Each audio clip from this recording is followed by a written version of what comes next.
ନମସ୍କାର ଜୟ ଜଗନ୍ନାଥ। ଆଜି ଆମେ ଭାରତର ପ୍ରଥମ ସମ୍ବନ୍ଧିତ 15ଟି ପ୍ରଶ୍ନର ଉତ୍ତର ଜାଣିବା।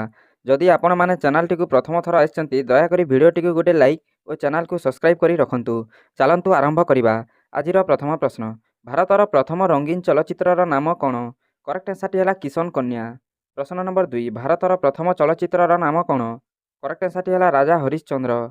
ପ୍ରଶ୍ନ ନମ୍ବର 3, ଭାରତର ପ୍ରଥମ ମହାକାଶଚାରୀ କିଏ? କରେକ୍ଟ ଆନ୍ସରଟି ହେଲା ରାକେଶ ଶର୍ମା। ପ୍ରଶ୍ନ ନମ୍ବର 4, ଭାରତୀୟ ଜାତୀୟ କଂଗ୍ରେସର ପ୍ରଥମ ଅଧ୍ୟକ୍ଷ କିଏ? କରେକ୍ଟ ଆନ୍ସରଟି ହେଲା ଉମେଶ ଚନ୍ଦ୍ର ବାନାର୍ଜୀ। ପ୍ରଶ୍ନ ନମ୍ବର 5, ନୋବେଲ ପୁରସ୍କାର ପାଇଥିବା ପ୍ରଥମ ଭାରତୀୟ କିଏ? କରେକ୍ଟ ଆନ୍ସରଟି ହେଲା ରବୀନ୍ଦ୍ରନାଥ ଠାକୁର। ପ୍ରଶ୍ନ ନମ୍ବର 6, ଭାରତର ପ୍ରଥମ ରାଷ୍ଟ୍ରପତି କିଏ? କରେକ୍ଟ ଆନ୍ସରଟି ହେଲା ଡକ୍ଟର ରାଜେନ୍ଦ୍ର ପ୍ରସାଦ। ପ୍ରଶ୍ନ ନମ୍ବର 7, ଭାରତର ପ୍ରଥମ ମହିଳା ପ୍ରଧାନମନ୍ତ୍ରୀ କିଏ? କରେକ୍ଟ ଆନ୍ସରଟି ହେଲା ଇନ୍ଦିରା ଗାନ୍ଧୀ। ପ୍ରଶ୍ନ ନମ୍ବର 8, ଭାରତର ପ୍ରଥମ ପ୍ରଧାନମନ୍ତ୍ରୀ କିଏ? କରେକ୍ଟ ଆନ୍ସରଟି ହେଲା ପଣ୍ଡିତ ଜବାହରଲାଲ ନେହେରୁ। ପ୍ରଶ୍ନ ନମ୍ବର 9, ଜବାହରଲାଲ ନେହେରୁ କେବେ ଭାରତର ପ୍ରଥମ ପ୍ରଧାନମନ୍ତ୍ରୀ ହୋଇଥିଲେ? କରେକ୍ଟ ଆନ୍ସରଟି ହେଲା 15 ଅଗଷ୍ଟ 1947। ପ୍ରଶ୍ନ ନମ୍ବର 10, ସ୍ୱାଧୀନ ଭାରତର ଶେଷ ଗଭର୍ଣ୍ଣର ଜେନେରାଲ କିଏ? କରେକ୍ଟ ଆନ୍ସରଟି ହେଲା ଚକ୍ରବର୍ତ୍ତୀ ରାଜଗୋପାଳଚାରୀ। ପ୍ରଶ୍ନ ନମ୍ବର 11, ସ୍ୱାଧୀନ ଭାରତର ପ୍ରଥମ ଗଭର୍ଣ୍ଣର ଜେନେରାଲ କିଏ?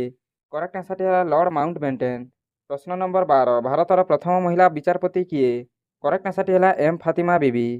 ପ୍ରଶ୍ନ ନମ୍ବର 13, ଭାରତର ପ୍ରଥମ ମହିଳା ରାଜ୍ୟପାଳ କିଏ? କରେକ୍ଟ ଆନ୍ସରଟି ହେଲା ସରୋଜିନୀ ନାଇଡୁ। ପ୍ରଶ୍ନ ନମ୍ବର 14, ଭାରତର ପ୍ରଥମ ମହିଳା ଆଇପିଏସ୍ ଅଫିସର କିଏ? କରେକ୍ଟ ଆନ୍ସରଟି ହେଲା କିରଣ ବେଦୀ।